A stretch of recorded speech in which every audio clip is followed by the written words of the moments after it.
people? Welcome back to Game of the Month. It's me, Ice, and this month we're taking a look at Valkyria Chronicles for the PS4, the remastered version. And boy, what can I say about this game? Well, let me start off with a few things. For one, if you haven't played Valkyria Chronicles before, then let me give you a quick rundown. You'll start off with a tank commander named Welkin Gunther. He's basically going to be like your king chess piece in most games, to where if he dies, you lose the game. But however, in other times, there'll be other things that you have to protect or have not happen. For instance, some skirmishes that you can do in this game, which are kind of like simulation battles, if the enemy gets beyond a certain point, you lose the game. If the enemy captures your main base, you lose the game. And in every game, if the turns go beyond a certain turn count, then you lose the game. And turns are very, very important in this game, because based on how many turns on certain missions will determine what rank you'll get at the end screen results. Now then, the combat in this game. Allow me to describe it for those of you who don't know. First off, you'll start off with being able to deploy a certain amount of units per a game. And then when you take control of a specific unit, you'll shift from you'll shift from the map down to a third-person perspective of the character you're controlling. And now then, so a lot of you guys know that if you move or an enemy moves, the units that aren't in control right now are programmed to hit whatever is moving. So let's take a scout, for instance. If you're running with a scout along the lines and there happens to be like another scout and they see you within their line of sight, sometimes they'll turn and go pew, pew, pew, pew, pew, pew, and try to shoot at you. Now then, you can stop it by going to the aiming section. However, the moment you get out of the aiming section or aim at that specific enemy, they'll have a retaliation effect. And if they're alive and you didn't kill them with your shots, then they'll retaliate by just firing back on you unless you use a certain weapon called the grenade. And then on top of that, there are other units to go into. So yeah, let's get into that. Now the first unit I like to talk about is the scouts. They are really, really good when it comes to mobility options. And their rifles are really, really powerful, especially if you get some of the other better ones from the Elite Engineer and the Elite Scout trials. But not only that, they come equipped with a grenade and a healing item to help heal themselves or heal a fellow ally that's nearby. Their damage from bullets, I would say, is medium. However, they take like a lot of a damage from explosions, tank shells, grenades. You get the point. Honestly, the best unit for them to go up against is either sniper, lancer, or another scout. And in some cases, tank if you have the right rifle equipped and get out of the tank's line of sight. The next unit I'd like to talk about is the engineer. Now then, the engineer has not as good as movement as scout, but they can move just about as much as a scout, or give or take a few feet. But they're really, really good for a lot of maintenance. If any of your units are out of grenades, or if your lancer is out of tank ammo, or if your sniper is out of sniper ammo, you just go up to them, walk up, and those refill automatically.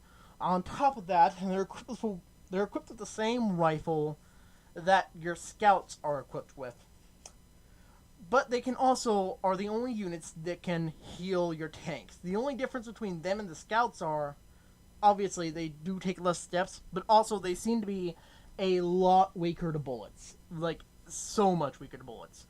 The other thing that is useful about them is that they can disable mines that are on the field, disable barriers, and rebuild barriers if need be.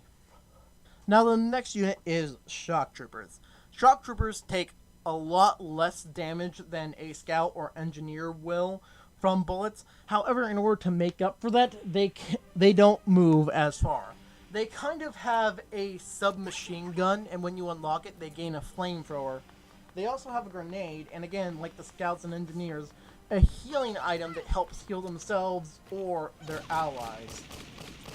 But to top it off, their submachine guns are like really, really, really good for taking out most enemies. I mean, a lot of the times, shock troopers will win in a gunfight with any other unit, unless it's a sniper from far away.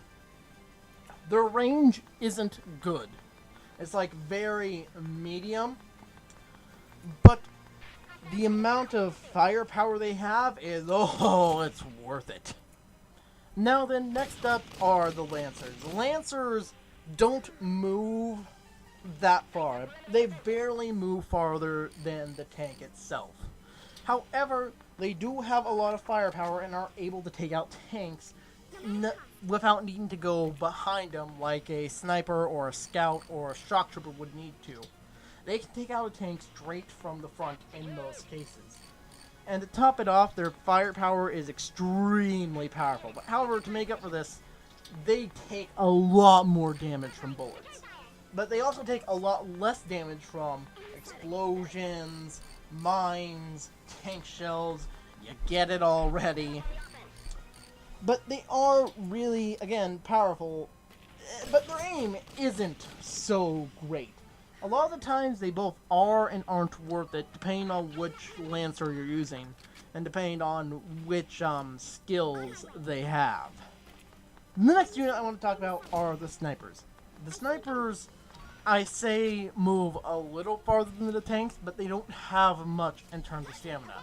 They also take about the same amount of damage as the Lancers do, but they do have high firepower and high accuracy. The only problem is that, again, like the Lancers, they can't retaliate in a fire attack. Not only that, but if they're alone, they're basically dead.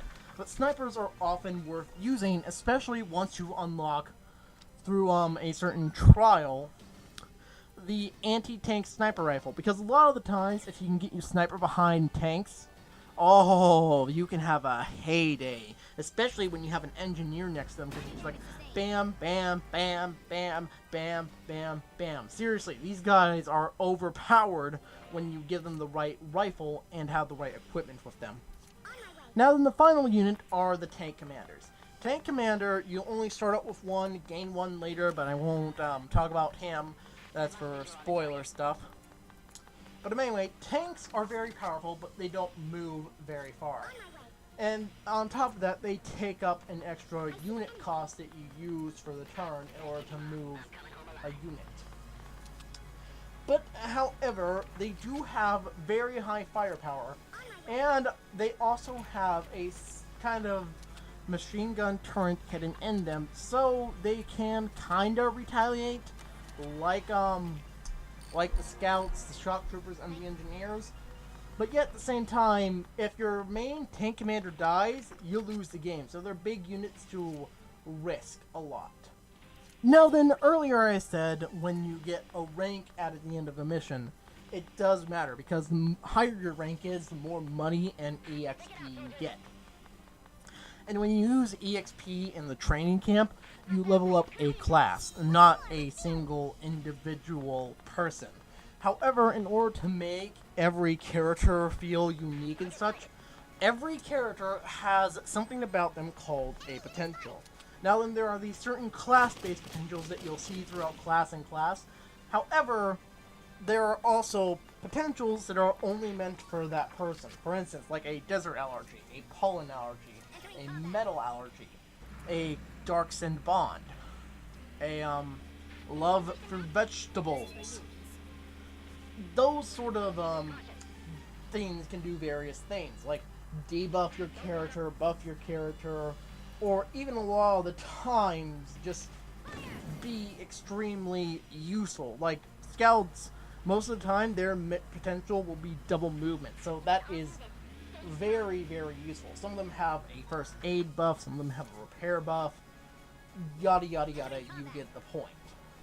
Now then, there is permadeath in this game, and it works very differently than something like Fire Emblem.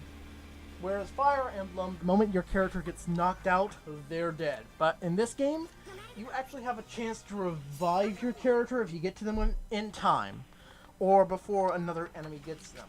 Because if another enemy gets to them and actually walks next to them, that character is dead.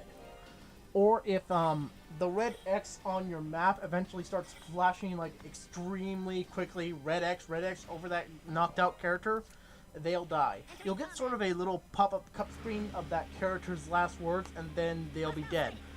This does affect the story and the gameplay of the story as well, because if you have a really good Lancer, Shock Trooper, Scout, etc., and they die, then you'll really have to change up your game plan a lot, especially if they had a really useful skill that you put to use a lot.